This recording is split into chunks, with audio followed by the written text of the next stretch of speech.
cette visite en Polynésie française, par cette visite, par ce déplacement ici, à l'hôpital. Pour quelle raison? Merci et bonjour. En effet, nous sommes arrivés il y a maintenant quelques heures à peine en Polynésie française et j'ai souhaité en première intention et comme premier geste me rendre ici au centre hospitalier. D'abord pour remercier l'ensemble des équipes de tout le travail qui a été fait depuis le début de la pandémie de Covid-19 qui a frappé dès le printemps 2020 mais surtout entre août 2020 et janvier 2021 ici en Polynésie française. Et puis au moment même où, depuis maintenant quelques semaines, le fameux variant Delta est aussi apparu et est de plus en plus pressant et agressif avec un nombre d'augmentation des cas, des hospitalisations et des réanimations qui arrivent ici aussi. Et donc mon message était simple et repose autour de deux convictions qui valent pour la Polynésie française mais pour l'ensemble du territoire français. La première, c'est que nous avons une arme qu'il faut utiliser, qui est le vaccin. Le vaccin est ici largement disponible. Il y a plusieurs centaines de milliers de doses qui ne sont pas utilisées et qu'il faut continuer à utiliser, mais partout, nous devons nous faire vacciner. La grande différence avec il y a un an, c'est qu'aujourd'hui, on a un vaccin. Il y a plus de 3 milliards d'habitants dans le monde qui l'ont utilisé, sur lequel maintenant on a un recul depuis plusieurs mois. Et on sait qu'il protège y compris contre ce variant. On sait que quand on est vacciné, on protège aussi les autres parce qu'on n'est plus contagieux. Et on sait qu'on protège l'ensemble de la collectivité parce que quand bien même on l'attraperait, dans des proportions bien moindres, eh bien on ne fait plus de formes graves. Et donc, si on aime sa propre liberté pour soi et si on respecte les autres, le seul geste à faire, c'est se faire vacciner. Le seul. Et ça, c'est le premier message. Et je le dis partout sur notre sol. Deuxième chose, c'est qu'évidemment, c'est un message de soutien à l'ensemble des équipes soignantes parce que la pression va continuer à monter. Et donc, il est important que nous continuions d'être mobilisés. J'ai vu ici des équipes formidables qui, avec beaucoup de courage, ont su affronter les vagues précédentes. Je sais qu'elles sont prêtes, mais nous continuerons là aussi à être à leur côté, avec le matériel, avec si besoin la réserve sanitaire et les moyens militaires. Voilà les deux messages principaux. Monsieur le Président, comme vous le savez certainement, la Polynésie connaît un taux de vaccination très faible, 30%. Aujourd'hui, vous avez certainement vu en passant devant des manifestants qui manifestaient contre l'éventuel pass sanitaire. Est-ce que vous pensez que pour encourager les Polynésiens à se faire vacciner, un pass sanitaire en Polynésie sera obligatoire? Nous aurons l'occasion d'y revenir durant tout ce déplacement. Je pense que la première chose, je crois d'abord à la conviction et à la responsabilité individuelle. Je pense que c'est la responsabilité de tout le monde, des décideurs, de celles et ceux qui ont de l'influence, d'expliquer, de convaincre, d'amener. Je vous le dis d'un point de vue... Moi, je ne suis pas médecin, mais j'écoute celles et ceux qui savent. Les sociétés savantes, les meilleurs experts, d'abord ont homologué ces vaccins et ensuite en mesurent l'efficacité. Et donc ce que je vous dis repose sur la science. Ça, c'est le premier point. Pour toutes celles et ceux qui croient à la science, il faut se faire vacciner. Ensuite, il y a le rôle des traditions, des cultures. On a vu une formidable innovation et une praticienne ici qui se déploie à l'hôpital et je salue vraiment ce geste et cette innovation, cher Président. Et je lui demandais si elle était vaccinée. Oui, elle m'a dit « je suis vaccinée ». Et donc, elle m'a dit « je l'ai fait, mais ça... » et je convainc. Donc je compte beaucoup sur madame et sur toutes celles et ceux qui, comme elle, sauront aussi ouvrir une autre voie, à côté de la voie, je dirais, scientifique, oserais-je dire cartésienne, qui est celle de la culture, des pratiques, d'un autre dialogue, du langage, du cœur, de la culture, et aussi d'une forme de passage plus ancestral, et qui se respecte tout autant. Ça, c'est le deuxième levier. Et puis le troisième, c'est partout nous devons faire société. Et on ne doit jamais l'oublier. À juste titre, nous sommes tous et toutes attachés à la liberté. C'est ce qu'on veut. Et on est attaché à la liberté pour nous-mêmes, pour nos proches, on est attaché aussi à la liberté dans un territoire formidable comme celui-ci, qui doit accueillir le reste du monde aussi dès que possible. Aucune liberté n'existe sans devoir. La liberté où je ne dois rien à personne n'existe pas. C'est une fiction. Les gens se mentent à eux-mêmes. Ma liberté ne s'arrête que là où la liberté de l'autre commence, mais surtout, elle repose sur un sens du devoir réciproque.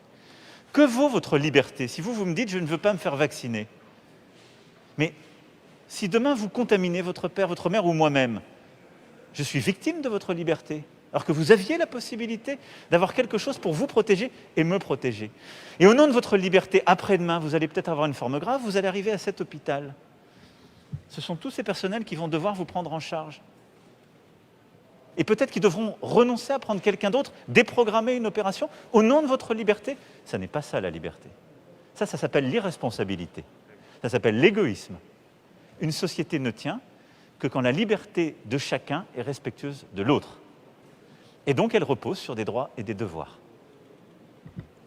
Le Sénat a modifié en partie le texte sur le pass sanitaire cette nuit, se faisant écho aussi d'une partie de la population qui manifeste contre ce pass sanitaire. Est-ce que à la fois ces modifications au Sénat et ces manifestations pourraient vous faire assouplir cette utilisation du pass sanitaire ou faire bouger quelques lignes? D'abord, je pense qu'il importe de ne surtout pas mettre ces deux sujets sur le même plan. J'assume totalement d'avoir pris des décisions le 12 juillet dernier qui s'imposaient parce que mon rôle, là où je suis, éclairé par les équipes scientifiques, les structures compétentes et avec le gouvernement, c'est de prendre des décisions. Et de prendre des décisions pour protéger les Françaises et les Français. Et j'assume totalement les décisions que je prends à cet égard. Protéger et à chaque étape de la crise, prendre des décisions proportionnées, reposant sur la responsabilité de chacun, mais aussi parfois les contraintes collectives que nous devons avoir pour toujours protéger, protéger, protéger. Je les assume. Ensuite, il y a un débat démocratique. Et il est donc légitime, normal, que les parlementaires, à l'Assemblée nationale et au Sénat, discutent et modifient, comme notre Constitution le prévoit, le texte qui a été soumis par le gouvernement. J'invite d'ailleurs toutes celles et ceux qui parfois prononcent des grands mots lorsqu'on parle de la France, à juste constater que c'est ça qui s'appelle la démocratie. Que des femmes et des hommes élus légitimement par le peuple pour légiférer puissent modifier un projet de loi déposé par le gouvernement. C'est ce qui se passe. Étant le garant des institutions, je n'ai absolument pas à commenter telle ou telle chose, mais à simplement souhaiter que ce travail démocratique se fasse dans l'apaisement, l'efficacité, et qu'il puisse cheminer jusqu'à ce que nous ayons un texte dûment voté, puis qui sera soumis au Conseil constitutionnel, comme l'a dit le Premier ministre, et qu'à ce moment-là, je promulguerai. Pour le reste, je pense qu'il faut continuer le travail de conviction, je dirais, inlassable, pour que nos concitoyens se fassent vacciner. Je me félicite que durant les 15 derniers jours, on ait constaté une forte augmentation de la vaccination. Nous passerons sans doute dans les prochaines heures le cap des 40 millions de primo-vaccinés. On ne pensait pas passable avant plusieurs semaines. Donc il y a eu une forte accélération. On doit continuer car il y a encore des doses disponibles et je le redis, le vaccin est la seule protection efficace. Il faut le compléter par des fameux gestes barrières contre le virus, par une prudence, une précaution qu'on connaît, mais le vaccin est entre nos mains. Et donc c'est ça qui compte. Et après, chacune et chacun est libre de s'exprimer dans le calme, dans le respect de l'autre, sauf à ce que le virus ne cède aux manifestations, mais tel que j'ai compris son fonctionnement depuis le début, je ne crois pas qu'il y ait grande efficacité à manifester contre lui. Vous voulez parler d'irresponsabilité, Monsieur le Président. Est-ce que vous visez notamment les personnes plus nombreuses ce samedi que samedi dernier qui ont manifesté contre l'instauration du pass sanitaire? La manifestation est un droit constitutionnel. Je respecte toute personne qui s'exprime librement dans notre pays et manifeste. Et je les écoute avec beaucoup de considération. Maintenant, je pense que la priorité, elle est à la mobilisation. Vous savez, je l'ai dit il y a 1 an et demi. À l'époque, on trouvait que j'étais pessimiste ou excessif. On s'est aperçu que j'avais peut-être pas tort quand je parlais d'une guerre. Bon. La caractéristique de cette guerre contre le Covid-19, c'est une guerre qui nous réunit tous. Parce qu'on se bat tous ensemble contre cet ennemi invisible. Ne nous divisons pas. Donc je suis très respectueux pour chacun. Je comprends très bien qu'il y ait certains de nos concitoyens qui aient peur. Alors, je pense simplement que nous sommes la nation de Pasteur, nous sommes le pays des Lumières. Lorsqu'il y a des faits avérés, il faut quand même regarder la science. Quand on parle d'une épidémie, le mieux c'est d'écouter les scientifiques. Quand on veut se faire soigner, on va dans un hôpital. Bon, quand on traite une épidémie, il vaut mieux écouter les scientifiques. Les scientifiques nous disent quoi? Ce vaccin est efficace, utilisez-le. Donc j'invite chacun à le faire.